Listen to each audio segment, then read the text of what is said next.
Happy Sabbath! Good morning, boys and girls. Thank you for joining me for today's story. Today's story is really about the flu. Well, with COVID-19 and a circuit breaker, how are you feeling at home? I know many of you are feeling sad that you cannot go out with your friends and go to the playground and do things that you used to do. And when you go out, you have to wear a mask. Well, if we think about 1 century ago, 100 years, during 1918, about 102 years old, there was also another pandemic that swept through the entire world. This was called the Spanish flu. Similarly to COVID-19, it was also a disease that affected the lungs. So many of the patients had respiratory disease, they had pneumonia. But unlike the COVID-19, the Spanish flu was something that affected young people. Not the older people, which is like for COVID-19, young people. And there was also something where if you contracted the Spanish flu, many times within 24 hours, within 1 day, the person passed away. It was really frightening times in those days. 1 out of every 3 people in the entire world at that time contracted the Spanish flu, and it killed 50 to 100 million people. That is an astounding number compared to COVID-19 so far. So we really have a lot to be thankful to God for in these times. But as a result of that, there was lots of fear. Many people were afraid, and because of that, hospitals were also overwhelmed. People were afraid to even visit their family or friends to give them food. So as a result, many families were starving to death at home because nobody came to give them food to eat. But in these dark times, there was a ray of hope.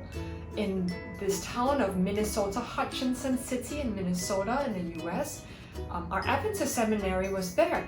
And as the Spanish flu came on this town and on this school, it affected 120 of the students there were exposed to the Spanish flu because they all lived together in a dormitory. A dormitory is what we call like a hostel here. People live together in the same place and go to school. Of the 120 students, 90 of them came down with the Spanish flu. But interestingly, none of them came down with pneumonia and nobody died. It was shocking news. Nobody died in this seminary. The doctors in the nation were astounded. They said, wow, nobody died from the Spanish flu in this seminary. And across 10 other of our Adventist sanitariums and health institutions, the number of patients that came there and were treated, the mortality rate or the number of people who died was actually much less than what happened was the national average number of people who died across the whole United States. And that was something that was peculiar. What were the Seventh-day Adventists doing that improved the possible results of the patients improving from the Spanish flu and actually fully recovering? A lot of this came down to our Adventist health message, something that was given to us many years ago with Ellen White, and through the health message given through her.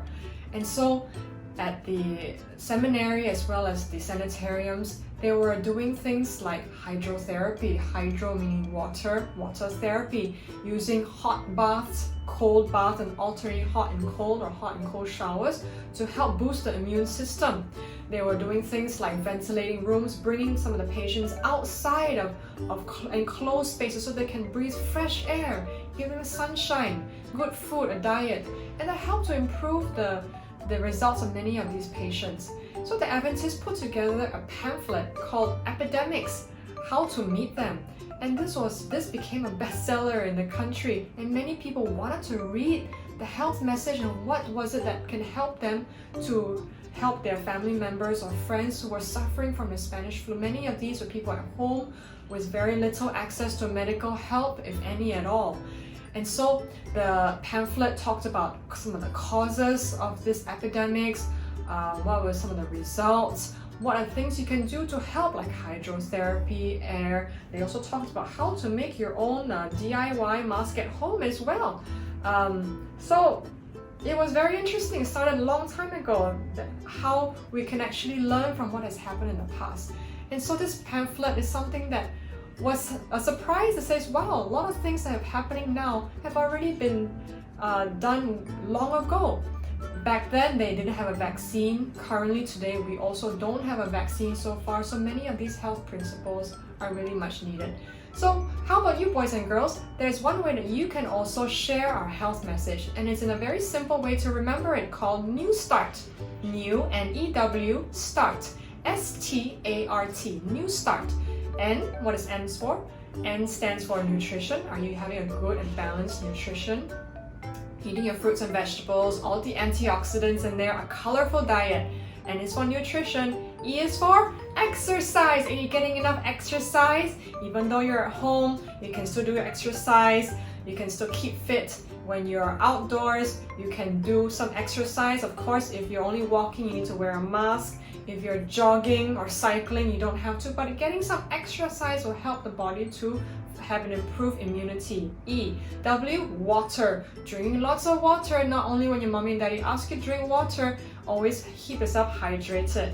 S is for sunshine. We need a wonderful sunshine, especially in the morning. You can get some sun, that'd be great.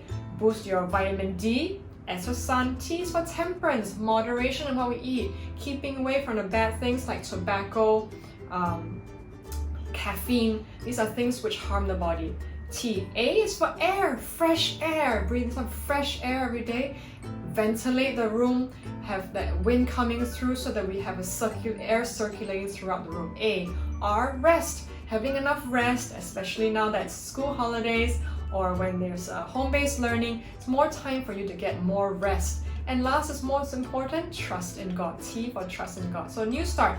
N for nutrition, E for exercise, W for water, S is for sunshine, T is for temperance, A for air, R for rest, and T, trust in God. So all of us, each of us can be a medical missionary. What? A medical missionary? Yes, we can share the good news through medical and health message like the New Start program.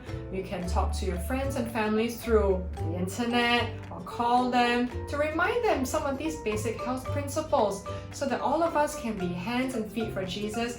We can do our part and to spread the good news and the health message for those of us who are all around the world battling COVID-19 together. Thank you for listening.